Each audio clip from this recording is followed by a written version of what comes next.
అందరికీ నమస్కారం. తెలంగాణలోని మహిళలందరికీ తెలంగాణ ప్రభుత్వం గుడ్ న్యూస్ అయితే చెప్పబోతుంది.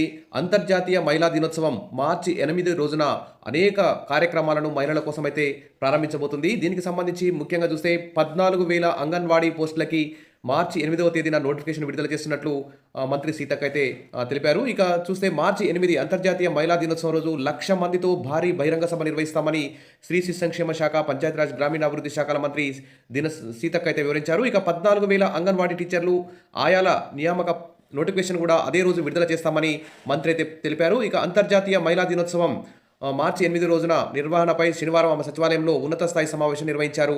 ఆ రోజు మరి ముఖ్యంగా మహిళల కోసం నిర్వహించే ఇతర కార్యక్రమాల గురించి చూస్తే మహిళా సంఘాల ఆధ్వర్యంలో మొదటి విడతలో కొనుగోలు చేసిన 50 ఆర్టీసీ అద్దె బస్సుల ప్రారంభం, మహిళా సంఘాలకు వడ్డీ లేని రుణాలు, ప్రమాద బీమా చెక్కుల పంపిణీ, 31 జిల్లాల్లో మహిళా సంఘాలతో పెట్రోల్ బంకుల ఏర్పాటుకు బీపీసీఎల్, హెచ్పీసీఎల్, ఐఓసీఎల్ కంపెనీలతో ఒప్పందాలు, ఇక 32 జిల్లాల్లో 64 మెగావాట్ల సౌర విద్యుత్ ప్లాంట్లకు వర్చువల్గా శంకుస్థాపన, ఇక మహిళా ప్రాంగణాల్లో డ్రైవింగ్ శిక్షణ పొందిన మహిళలకు సబ్సిడీ ఆటోల పంపిణీ, పేదరిక నిర్మూలన కోసం పురపాలికలు, గ్రామీణ ప్రాంతాల్లో వేరువేరుగా పనిచేస్తున్న మెప్మా, సెర్పుల ఉద్యోగుల విలీన ప్రక్రియ ప్రకటన, ఇవన్నీ కూడా మహిళా దినోత్సవం మార్చి 8 రోజున చేస్తామని చెప్పేసి మంత్రి ప్రకటించారు. ఒక భారీ ఎత్తున ఒక పండుగ వాతావరణంలో ఈ కార్యక్రమం నిర్వహిస్తామని ఇక్కడ మంత్రి అయితే తెలిపారు.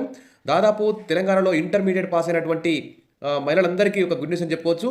ఇక ఆయాకు కానీ టీచర్ పోస్టు కానీ ఇంటర్మీడియట్ పాస్ అయి ఉండాలి. 14,200కు పైగా అంగన్వాడీ టీచర్ హెల్పర్ పోస్టులు అయితే ఉన్నాయి. 8న నోటిఫికేషన్ వస్తుంది. ఎలా అప్లై చేసుకోవాలి, మీకు ఏ సర్టిఫికేట్స్ అవసరం, అన్ని విషయాల మీద మన ఛానల్లో వీడియోస్ అయితే వస్తాయి. కాబట్టి తప్పకుండా సబ్స్క్రైబ్ చేసుకోండి, వీడియోస్ అయితే లైక్ చేస్తూ ఉండండి. మీకు అంగన్వాడీ టీచర్ ఆయా పోస్టు వచ్చే వరకు మన ఛానల్లో సూచనలు, సలహాల కోసం సబ్స్క్రైబ్ చేసుకోండి, వీడియోస్ అయితే లైక్ చేస్తూ ఉండండి. Thank you.